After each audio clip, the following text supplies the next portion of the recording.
नमस्कार साथियों, topic wise video class में आज हम लोग पढ़ा जाएगा आयोग और समितियों के प्रश्नों को। आयोग और समिति साल भर में साथियों 15 से 20 आयोग और जांच समितियों का गठन हमारे देश में हो जाता है। लगभग अपने 10-12 वर्ष के अनुभव से मैं बता रहा हूँ कि हर परीक्षा में एक प्रश्न यहाँ से निश्चित तौर पर आ जाता है।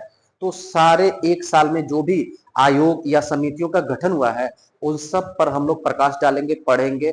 आपको 12 अक्टूबर को पीसीएस का एग्जाम देना हो, यूपीएसआई का एग्जाम या भविष्य में कोई भी एक दिवसीय या सिविल सर्विसेज का एग्जाम देना हो, इसको आप पढ़ करके जाइएगा। आइए शुरू करते हैं। किस समिति की सिफारिश पर भारतीय उच्च शिक्षा आयोग का गठन किया गया? भारतीय उच्च शिक्षा आयोग का गठन किया गया साथियों, इसे हेसी कहा जाता है। HECI, high education commission of India. High education commission of India या साथियों यूजीसी, यूनिवर्सिटी ग्रांट कमीशन यानी विश्वविद्यालय अनुदान आयोग 1956 में जो स्थापित हुआ था उसका स्थान ले लिया। एक विधेयक साथियों 2018 में आया था। 2018 के विधेयक का नाम था यूजीसी निरसन अधिनियम विधेयक। यूजीसी निरसन विधेयक अधिनियम बन गया और 2018 में यह कानून समाप्त हो गया। यूजीसी समाप्त होकर के भारतीय उच्च शिक्षा आयोग का गठन हुआ। यही जो 2018 में हेसी का गठन हुआ है, इसी के क्रियान्वयन की जांच के लिए कि क्या यह बेहतर कार्य कर रहा है कि नहीं कर रहा या और कैसे बेहतर कार्य कर सकता है, इसके लिए डॉक्टर के राधाकृष्णन समिति का गठन किया गया। डॉक्टर के राधाकृष्णन साहब इसरो के पूर्व अध्यक्ष हैं साथियों। इसरो के पूर्व प्रमुख डॉक्टर के राधाकृष्णन, इन्हीं की अध्यक्षता में भारतीय उच्च शिक्षा आयोग के क्रियान्वयन की जांच करने के लिए समिति का गठन किया गया है। अगला है, राष्ट्रीय विनिर्माण मिशन के लिए मुख्य योजना तैयार करने के लिए किसकी अध्यक्षता में अंतर सरकारी समिति बनाई गई? तो साथियों राजीव कुमार जी के अध्यक्षता में हमारे देश में 2014 में शुरू हुए मेक इन इंडिया जो पहल है, इनिशिएटिव है, कार्यक्रम है, इसी के अंतर्गत राष्ट्रीय विनिर्माण मिशन शुरू किया गया। हमारे देश को मैन्युफैक्चरिंग हब बनाने के लिए राष्ट्रीय विनिर्माण मिशन शुरू किया गया। इसी मिशन के मुख्य योजना तैयार करने के लिए राजीव कुमार जी की अध्यक्षता में एक समिति का गठन किया गया है। मेक इन इंडिया को मजबूत बनाना इसका टारगेट है। अगला है, वित्तीय क्षेत्र में एआई के उत्तरदायी और नैतिक उपयोग के लिए रूपरेखा विकसित करने हेतु किसकी अध्यक्षता में समिति बनाई गई? प्रोफेसर पुष्पक भट्टाचार्य। प्रोफेसर पुष्पक भट्टाचार्य साथियों आईआईटी बॉम्बे के प्रोफेसर हैं। आईआईटी बॉम्बे के प्रोफेसर हैं। इनकी अध्यक्षता में एक समिति का गठन हुआ जिसका कार्य होगा वित्तीय क्षेत्र में, फाइनेंशियल एरिया में एआई का जो उपयोग किया जा रहा है उसके नैतिक उपयोग की रूपरेखा को डेवलप करना, उसके नैतिक उपयोग की रूपरेखा को विकसित करना। किसके? वित्तीय क्षेत्र में एआई के उपयोग के। आईआईटी बॉम्बे के प्रोफेसर है प्रोफेसर पुष्पक भट्टाचार्य साहब, इन्हीं की अध्यक्षता में गठित हुआ। अगला है, किसकी अध्यक्षता में मोबाइल और इलेक्ट्रॉनिक्स क्षेत्र के लिए एक विशेषज्ञ समिति का गठन किया गया? उत्तर होगा भरत खेड़ा जी। भरत खेड़ा जी की अध्यक्षता में हमारे देश में मोबाइल और इलेक्ट्रॉनिक्स क्षेत्र के लिए एक विशेषज्ञ समिति का गठन किया गया। आप साथियों याद रखिएगा, जो भी कीवर्ड्स है इसको याद रखना है और किसकी अध्यक्षता में समिति का गठन किया गया। जैसे वित्तीय क्षेत्र में एआई याद कर लीजिएगा पुष्पक भट्टाचार्य, लेकिन एक बार बाकी चीजों को आप पूरा पढ़ लीजिएगा जरूर, फिर आप कीवर्ड से इसको सेट कर लीजिएगा। 12 से 15 ऐसे आयोग और समितियां हैं, हम लोग पढ़ लेंगे तो भविष्य के 6 महीने के भीतर कोई भी एग्जाम होगा वहां पर एक प्रश्न हम सुनिश्चित कर लेंगे यहां से। अगला है, भारत बांग्लादेश की वर्तमान स्थिति निगरानी के लिए किसे प्रमुख बनाया गया? उत्तर होगा बीएसएफ के एडीजी। बीएसएफ के एडीजी जो वर्तमान में रहेंगे उनको भारत और बांग्लादेश की वर्तमान स्थिति की निगरानी के लिए अध्यक्ष बनाया गया। एक समिति होगी जो भारत और बांग्लादेश की वर्तमान स्थिति की निगरानी करेगा। क्यों हुआ है साथियों? याद होगा आपको, बांग्लादेश में 2024 में पिछले वर्ष छात्रों के द्वारा हिंसक आंदोलन किया गया, जिसके बाद वहां पर तख्ता पलट हो गया। वहां के प्रधानमंत्री शेख हसीना को अपना मुल्क छोड़ करके भागना पड़ा।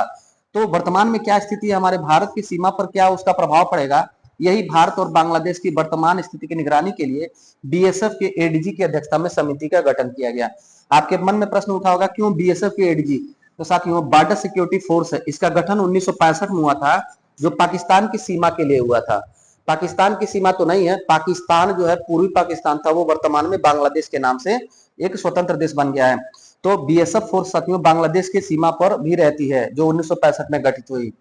अगला देखिएगा, लोक लेखा समिति का प्रमुख किसे नियुक्त किया गया? महत्वपूर्ण है, केसी वेणुगोपाल साहब को संसद की समिति लोक लेखा समिति का प्रमुख नियुक्त किया गया। परंपरा है कि संसद में जो लोक लेखा समिति है इसका प्रमुख हमेशा विपक्ष का नेता होता है। तो विपक्ष के नेता यानी कांग्रेस के ये नेता हैं केसी वेणुगोपाल, इनको लोक लेखा समिति का प्रमुख बनाया गया। लोक लेखा समिति में साथियों याद रखिएगा 22 सदस्य होते हैं, टोटल 22 सदस्य होते हैं, जिनमें 15 लोकसभा सदस्य होते हैं, 15 लोकसभा सदस्य होते हैं और इसके अलावा 7 राज्यसभा के सदस्य होते हैं, 7 राज्यसभा के सदस्य होते हैं। इसके अलावा लोक लेखा समिति के अलावा एक प्राक्कलन समिति भी होती है।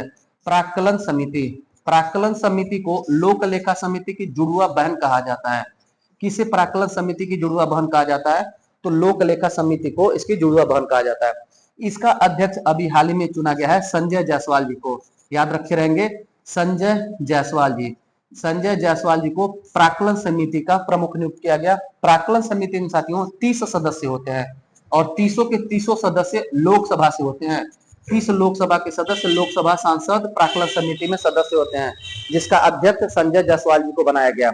इसके अलावा साथियों एक और समिति है, याद रखे रहिएगा, ये समिति है सार्वजनिक उपक्रम समिति। सार्वजनिक उपक्रम समिति, सार्वजनिक उपक्रम समिति का अभी हाल ही में प्रमुख बैजंत पांडा को बनाया गया।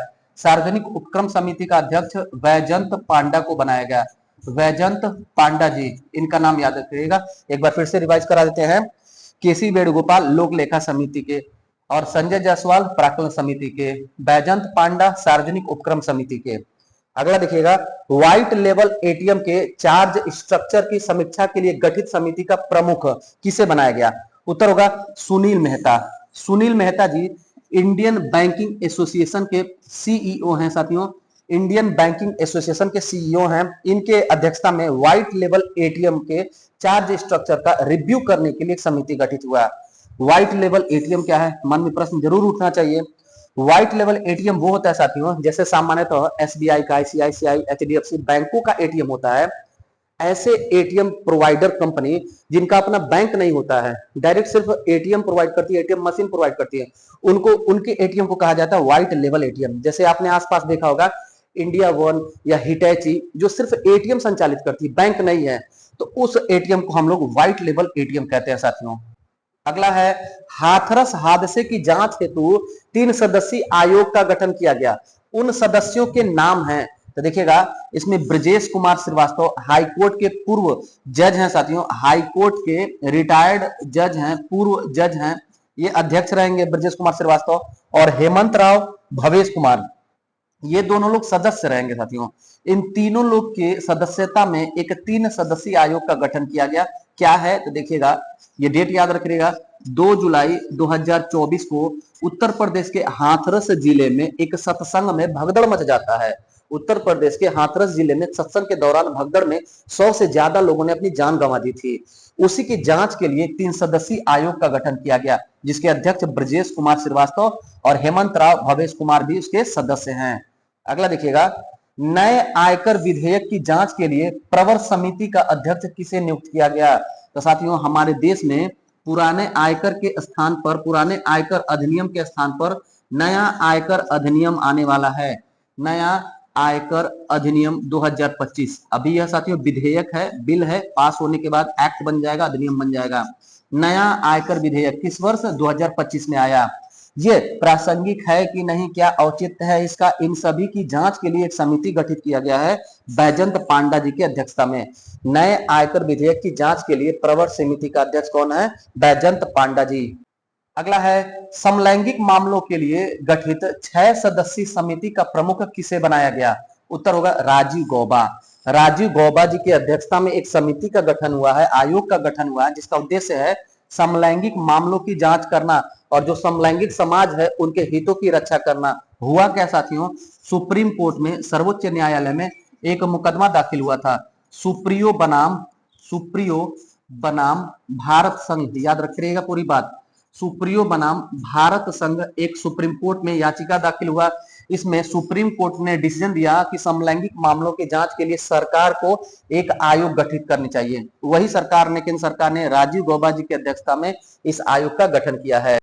अगला देखिएगा, न्यायमूर्ति रंजना प्रकाश देसाई जी की अध्यक्षता में गुजरात में समान नागरिक संहिता यूसीसी, समान नागरिक संहिता जो कानून है उसको लागू करने की समीक्षा के लिए गठित किया गया। न्यायमूर्ति रंजना प्रकाश देसाई समिति, गुजरात में समान नागरिक संहिता के कानून की समीक्षा करने के लिए।